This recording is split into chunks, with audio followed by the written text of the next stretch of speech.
And building a fence could be a fun project. When we built our fence, we went along the road first and we measured out from the road with a tape 30-foot distance from the center of the line, because that's where the DOT told us that their right-of-way was. And as we measured that distance for each post, we also measured the distance in between the posts with a second tape, so that we would correctly space our posts and carry along with the curve of the front of the property. Now, to run the fence line in between the street and our barn, we just simply figured out where we wanted the fence line to be, tied a piece of twine on the fence at the road and a piece of twine to the barn. We then just measured out the distance between each post, spray painted the spots on the ground, and then came back with our auger on our tractor to dig each of the holes. We used 2 people on the auger of the tractor to make sure that we were aligning our holes correctly, which I would highly suggest you do. However, be careful when you're using an auger on a tractor. It can drill you into the ground if you're not using it correctly. When we set these posts, we used a post hole leveler to make sure that the post was straight up and down. We then poured a half a bag of Quikrete mix into the ground, and we didn't mix it, we just poured it in and let the ground harden it over time. After that was done, we attached our boards, which these are just boards that we paid $1 for. And then we have a board that goes across the front. This board across the front is going to help hold these boards onto the post for longevity of the fence. So I'm going to show you what we did, show you some tricks and tips, and hopefully if you're building a fence, you find this video useful. First thing you're going to want to do is measure your lines and mark where your posts are going to go.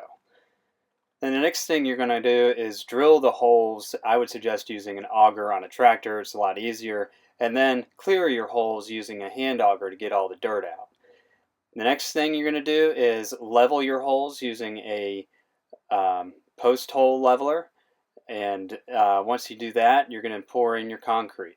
What I've done here is I've taken as many boards as I can and laid them out flat on a 12 by 50 foot roll of painter's plastic. So what I'm going to do next is I'm going to use a paint roller to roll out paint on these boards as if I'm just painting a wall. So we've been using this product here called Fence Coat. We got it from Tractor Supply. It's only about $30 a gallon for a 5-gallon bucket. It's a real thick paint.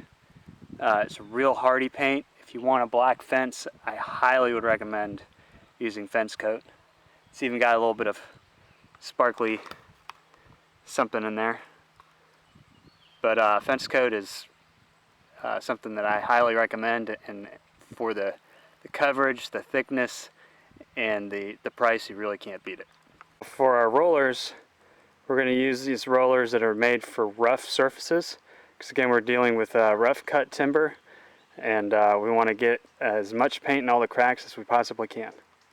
Now, instead of pouring the paint into a tray and mopping it and repouring it and going through that hassle, we're just going to use a paint grid. It slides right in here. It fits right down on the side of your 5-gallon bucket. Starting out, we've got a full bucket, so it might be a little sloppy, but that's okay because we're painting a fence here. But as it gets lower, we can run our roller across that and get off some of the excess paint.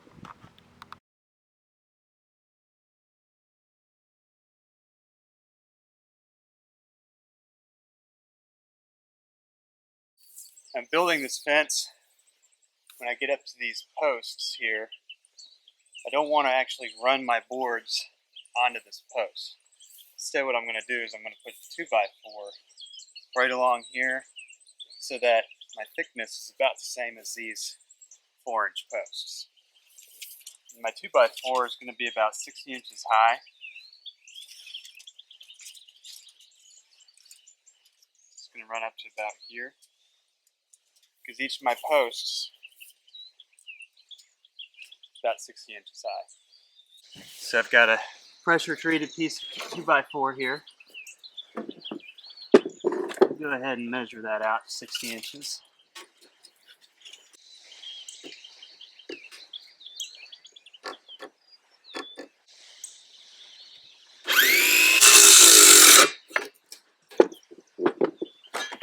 There you didn't get a perfect cut because I didn't have a good cutting platform. So that's okay, I'll put this end towards the ground.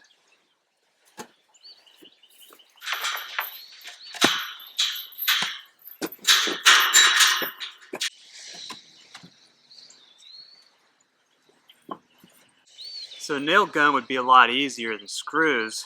Difference to me is that when you screw something in, it's a lot harder to pull the screw back out. And if I ever have to do a fence repair, I can at least take a screw gun and pull it back out.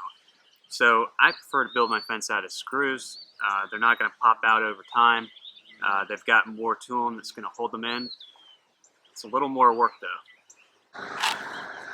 Always keep a box of bits around because you're going to use a lot of them.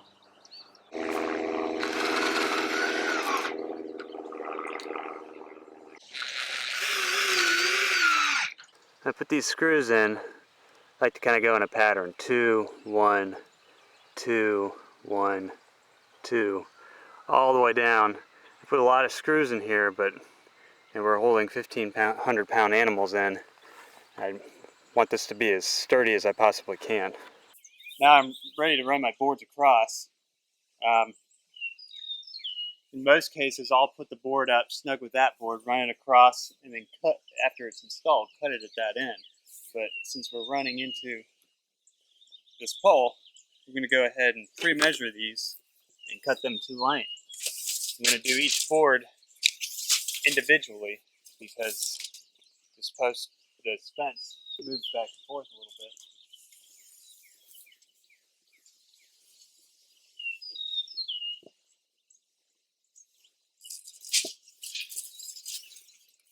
About 145 and a half. I want it to run in a little further, so I'm going to do it 146 and a half. Just double check.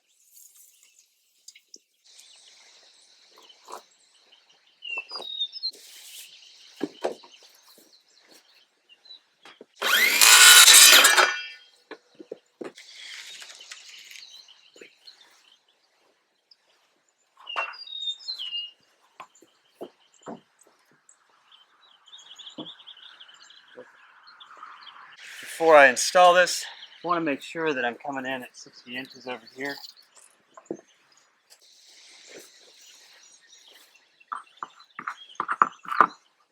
Still have something to support this on.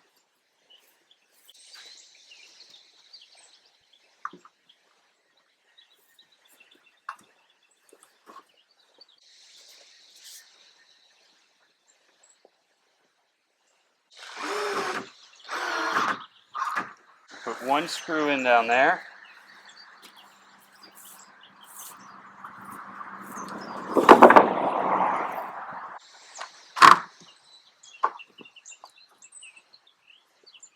One screw on at the end. Finish these off. 2 to 3 screws on each.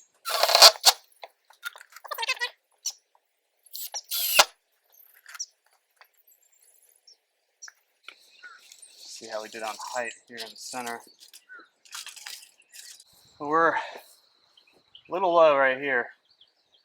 We're a little high there, a little high there.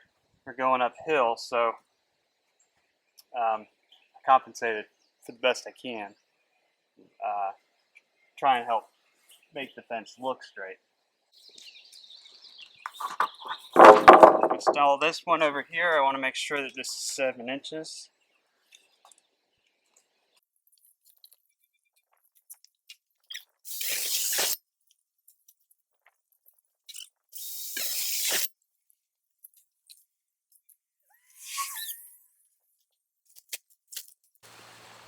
So in an effort to avoid separations like we have up here, and to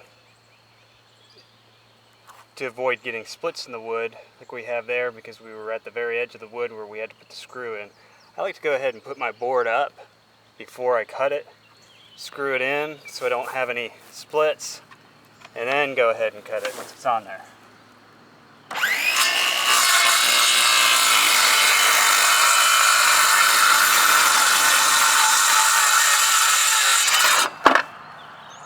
I've set this blade so it's just long enough to cut through this wood.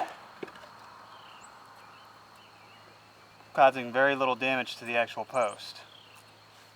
And even with all this effort, I'm going to end up with some gaps and stuff like that, and I'll show you how we protect our fence after we've built it to make sure that, number one, these aren't visible, and number two, we have enough strength holding these centers together.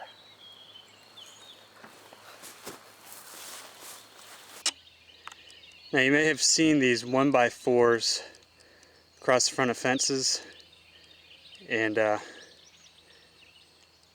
you know, a lot of people look at them and they wonder what their use is for.